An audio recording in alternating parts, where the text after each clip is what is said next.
Voltei, irmão Jacó, capítulo 1, de volta. Há muitas semanas guardo a permissão de escrever-lhes, relacionando o noticiário do velho companheiro, já no outro mundo. Aliás, isso não é novidade para vocês, nem para mim. Quando a minha resistência orgânica se acabava, formei o projeto de endereçar-lhes um correio de amigo logo que a morte me arrebatasse.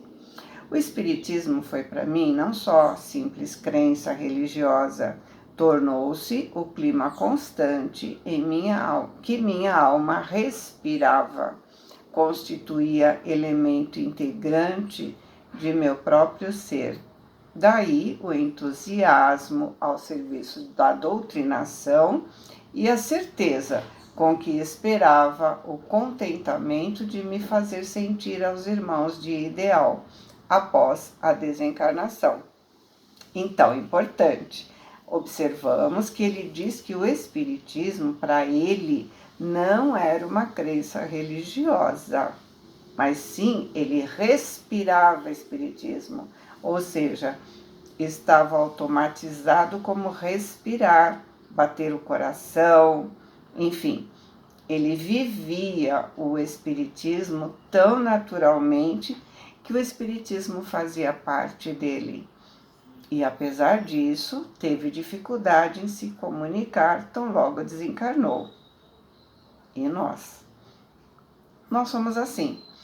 Quando um ser querido desencarna, a pessoa corre ao centro espírita e quer receber notícia na semana seguinte. Os trabalhadores, com todo cuidado, explicam que não é bem assim, que o telefone toca de lá para cá, que é muito cedo ainda, que é preciso respeitar o tempo. E nós, que estamos estudando a obra de André Luiz, entre tantas outras, mas eu cito André Luiz porque ele fala inúmeras vezes quanto à nossa chegada no plano espiritual, fala de toda uma adaptação da nossa consciência, enfim, de tudo que envolve nossa chegada. E aí a gente acha que sabe tudo e que vai chegar lá e que vai pegar o celular e avisar quem ficou aqui que tá tudo bem. Simples assim. Só que não, né? E aí ele dá um subtítulo: Dificuldade no intercâmbio. Mas o serviço não é tão fácil quanto parece à primeira vista. Podemos certamente visitar amigos e influenciá-los, mas para isso copiamos o esforço dos profissionais da telepatia. Ele chama os profissionais da telepatia, que são os médios, os sensitivos.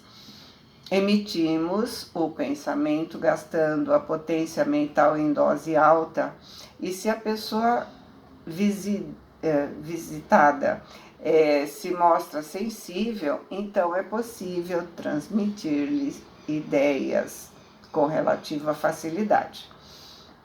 Por vezes, a deficiência do receptor, aliada a múltiplas ondas que o cercam, impede a consumação de nossos propósitos.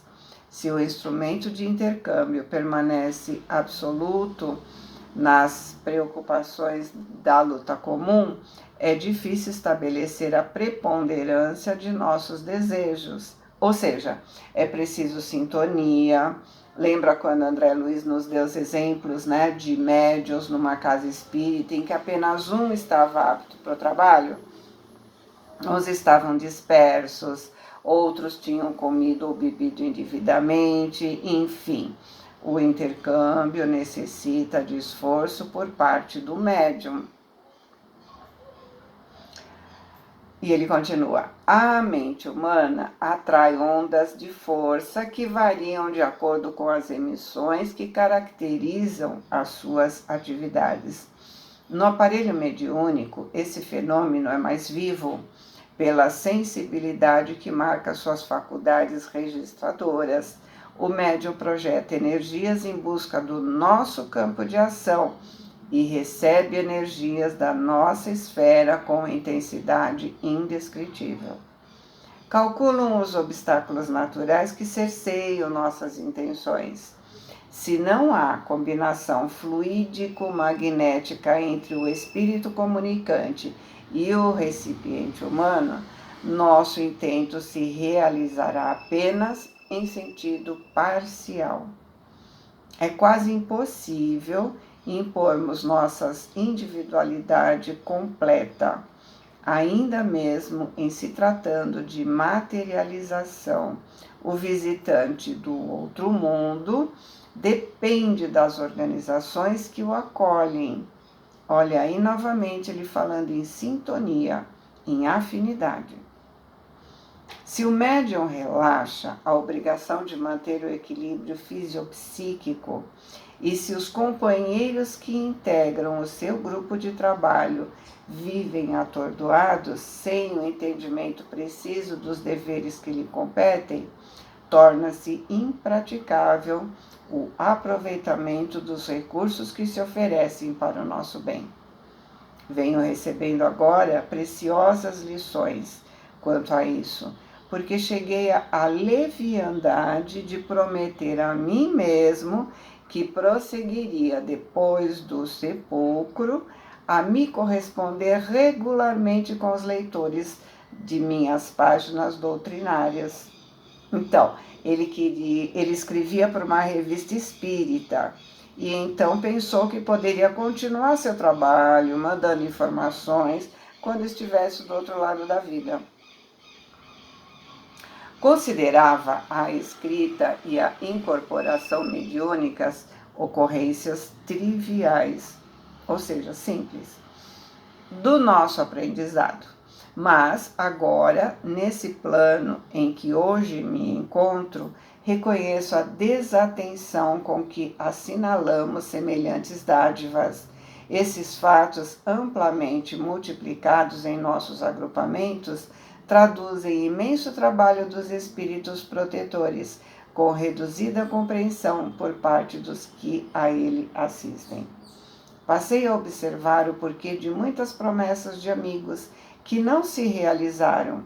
Diversos companheiros haviam partido antes de mim, convencidos de que poderiam voltar quando quisessem, trazendo informações da nova esfera e, embora aguardasse a sua palavra esclarecedora através de reuniões respeitáveis, a solução parecia adiada indefinidamente.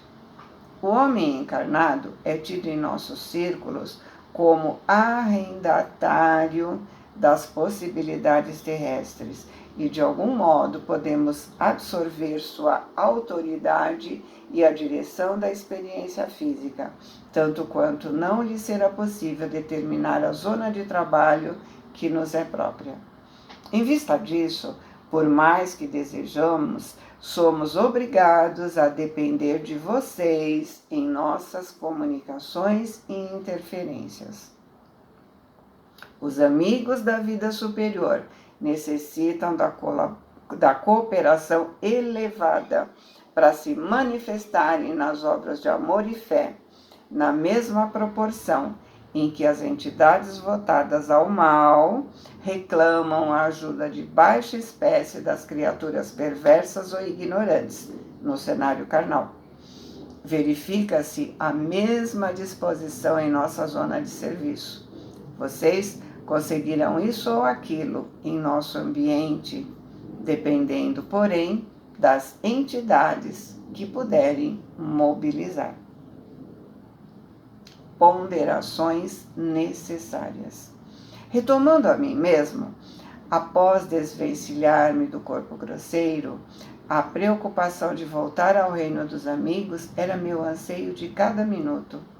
Na última existência fértil de trabalho incessante e vivido, me habituei a concretizar os menores desejos em nos referindo à luta exterior. O homem prático que se mantém no corpo terrestre por mais de 50 anos acostuma-se a ser invariavelmente obedecido. Isso cria enormes prejuízos para ele, por se prender instintivamente em roda viciosa de preconceitos nocivos que se cristalizam vagarosamente na sua organização mental.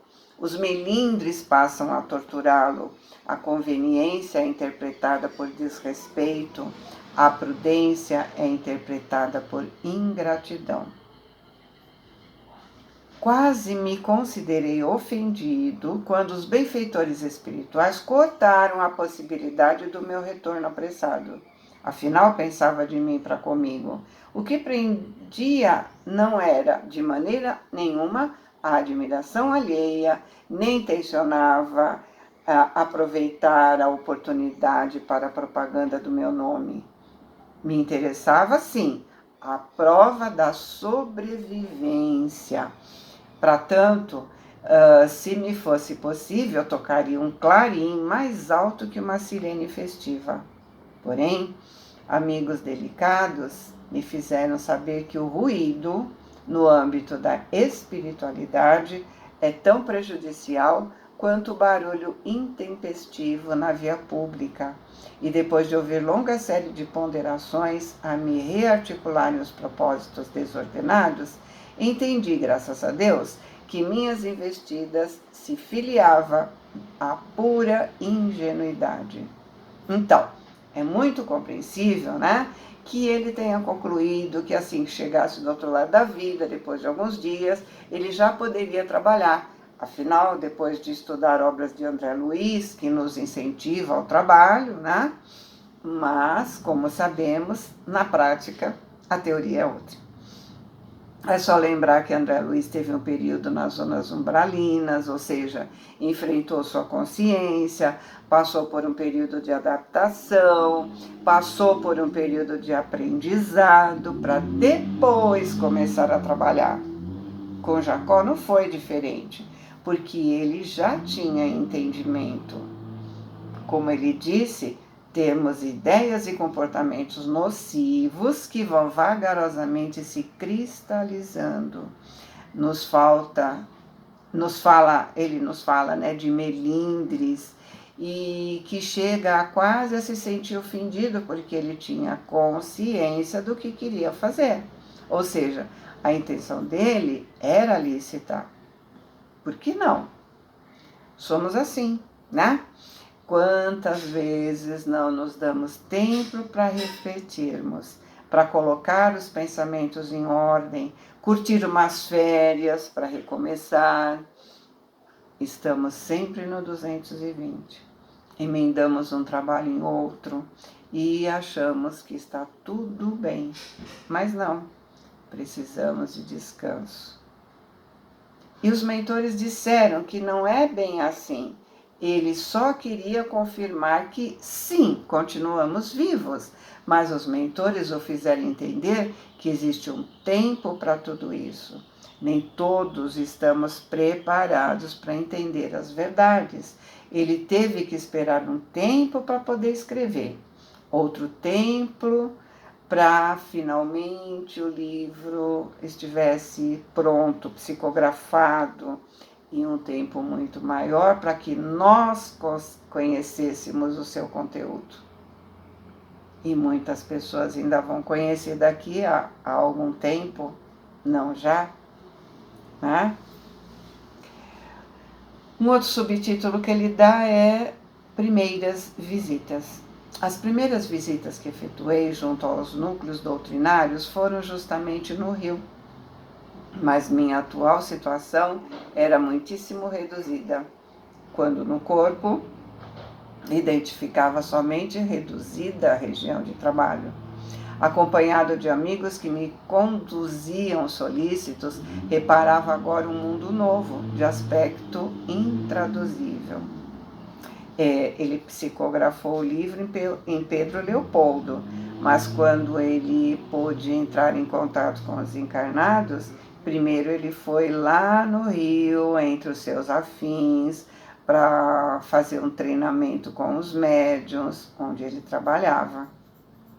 As casas espíritas, em função de estudo e socorro, eram verdadeiras colmeias de entidades desencarnadas, algumas em serviço de benevolência evangélica, outras, em um número imenso, vinham à procura de alívio e esclarecimento, a nos lembrar multidões de acidentados às portas de hospitais de emergência.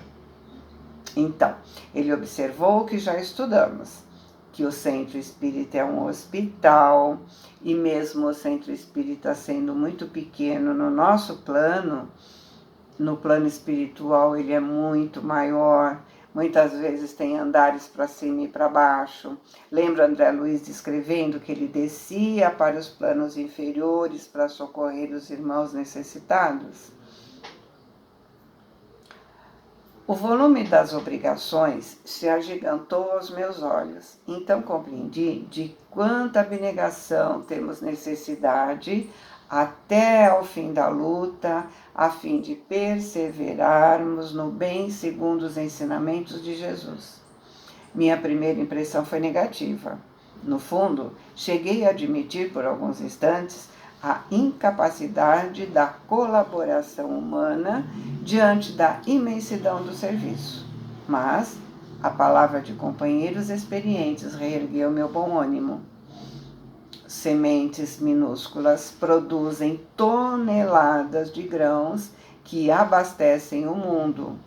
Assim também, os germes da boa vontade improvisam atividades heróicas à edificação humana. Essa conclusão me tranquilizou e tive a alegria de me fazer notado em vários centros da doutrina, valendo-me da cooperação de alguns médiuns que interpretaram minha personalidade. Porém, as oportunidades não me ofereciam recursos ao noticiário mais completo. Comecei a guerrear meu individualismo gritante e, examinando a respeitabilidade dos interesses alheios, não me senti suficientemente encorajado a interferências que redundassem ao prejuízo do bem geral. Tentativa e aprendizado. Depois de variadas experiências, vim a Pedro Leopoldo pela primeira vez após a libertação. Como o grupo que eu visitei em agosto de 1937, em companhia do meu prezado Watson, me pareceu diferente. Ele já conhecia o Chico enquanto ele estava encarnado, porque em agosto de 1937 ele esteve pessoalmente em Pedro Leopoldo, acompanhado do amigo. Lá ele viu sua filha materializada e ali ele teve a certeza da vida após a morte e passou a se dedicar de corpo e alma ao espiritismo. Continuando, a casa humilde estava repleta de gente desencarnada. Os companheiros ao redor da mesa eram poucos. Não excedia de 20 o número de pessoas no recinto. As paredes como que se desmaterializavam, dando lugar a vasto agrupamento de almas necessitadas, que o orientador da casa, com a colaboração de muitos trabalhadores, procurava socorrer com a palavra evangélica. Entrei ao lado de 3 irmãos, recebendo abraços acolhedores. Notando os cuidados do dirigente, prevendo as particularidades da reunião, recordei os espíritos controladores a que nossos companheiros da Inglaterra se referem comumente, ou seja, haviam guardiães. Estávamos perante equilibrado diretor espiritual. Todas as experiências e realizações da noite permaneciam programadas. Olha a importância da disciplina. Incontáveis fios de substâncias escuras partiam como riscos móveis das entidades perturbadas e sofredoras, tentando atingir os componentes da pequena assembleia de encarnados, mas sob a supervisão do mentor do grupo, fez-se belo traço de luz em torno do quadrado a que vocês se acolhiam. Traço esse que atraía as emanações de plúmbea cor, extinguindo-as. Ou seja, havia ali espíritos sofredores, perturbados, e quando esses espíritos começavam a enviar energias inadequadas, espíritos superiores impediam que essa emanação chegasse nos médiuns, protegendo-os com o círculo luminoso. Um amigo me explicou que as pessoas angustiadas em o corpo físico projetam escuros apelos, filhos da tristeza e da revolta, nas casas de fraternidade cristã em que se improvisam tarefas de auxílio. Enquanto vocês oravam e atendiam às solicitações entre os dois mundos, observei que os trabalhadores espirituais extraíam de alguns elementos da reunião grande cópia de energias fluídicas, aproveitando-as na materialização de benefícios para os desencarnados em condições dolorosas. Não pude analisar toda a extensão do serviço que ali se processava, mas dedicado companheiro me esclareceu que em todas as sessões de fé religiosa consagradas ao bem do próximo, os cooperadores dispostos a auxiliar com alegria são aproveitados pelos mensageiros dos planos superiores, que retiram dele os recursos magnéticos que Reichenbach batizou por forças ódicas, convertendo-os em utilidades preciosas para as entidades dementes e suplicantes. Mas minha mente se interessava na aproximação com o médium, fixa na ideia de valer-se dele para contato menos ligeiro com o mundo que eu havia deixado. Rompi as conveniências e pedi a colaboração do supervisor da casa, embora o respeito que a presença dele me inspirava. Não recebeu o meu pedido com desagrado. Tocou-me os ombros paternalmente e acentuou, esquivando-se. Meu bom amigo, é justo esperar um pouco mais. Não temos aqui um serviço de mero registro. Convém ambientar a organização mediúnica. A sintonia espiritual exige trato mais demorado. Então, imperfeito e egoísta que ainda sou, me lembrei de André Luiz. Ele não era espírita. No entanto, começou de pronto o noticiário do Outro Mundo. O diretor, liberal e compreensível, mergulhou em mim os olhos penetrantes, como se estivesse a ler as páginas mais íntimas do meu coração. E sem que eu enunciasse o que pensava, acrescentou humilde: não julgue que André Luiz alcançou a iniciação de improviso. Sofreu muito nas esferas purificadoras e frequentou nossa tarefa durante 700 dias consecutivos, afinando-se com a instrumentalidade.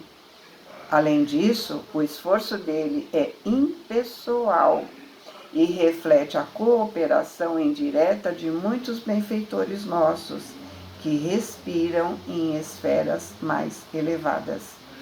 E passou a me explicar as dificuldades, indicando os obstáculos que se antepunham à ligação e relacionando esclarecimentos científicos que não pude guardar na memória.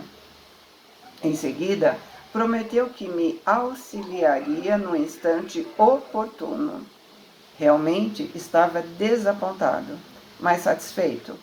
Me aproximei dos amigos, incapaz de me fazer percebido, mas apenas começava a entender os empecilhos naturais do intercâmbio do desprendimento e da renúncia na obra cristã que o Espiritismo com Jesus está realizando em favor do mundo.